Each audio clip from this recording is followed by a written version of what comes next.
Hello, my name is Vottey. I am studying English at Speak Up Online. Today, I'm going to present about the Roanoke settlement. A few Europeans lived in the North America in the 16th century.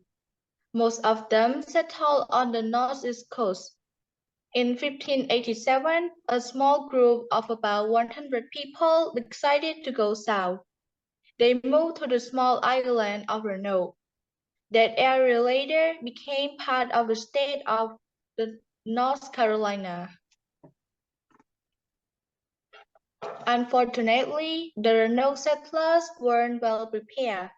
They didn't have enough food for the winter, and there wasn't no enough grain for future crops. Their leader, Captain White, decided to sail back to England to get supplies.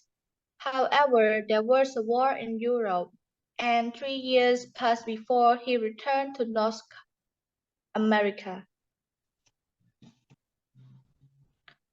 When Captain White came back to Roanoke in 1590, he was eager to see the settlers, and he looked out from his ship, but no one was there to meet him.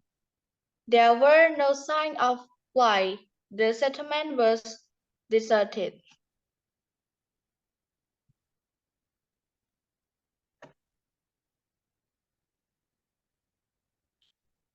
No one knows why the Roanoke settlers disappeared. Many people thought that hostile Native Americans killed them, but there were no signs of a fight. Some thought that the settler died from hunger or disease, but they couldn't explain the absence of bodies. Many years later, more settlers came to North Carolina.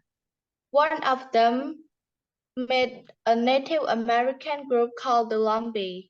They were unusual looking compared to the black-haired, brown-eyed Native Americans in the North. Some Lumbee had blonde hair and gray eyes. And then he listened to their speak and almost fell off his horse. They seemed to speak an odd kind of English. He asked where they were from. None of them knew, but they said that their grandparents talked from a book. Did they mean that their grandparents able to read? As he rode back home, he asked himself a question. Were the Lumbee people the descendants of the Roanoke settlers? People are still asking the identical question because there are no written records. We can't be certain.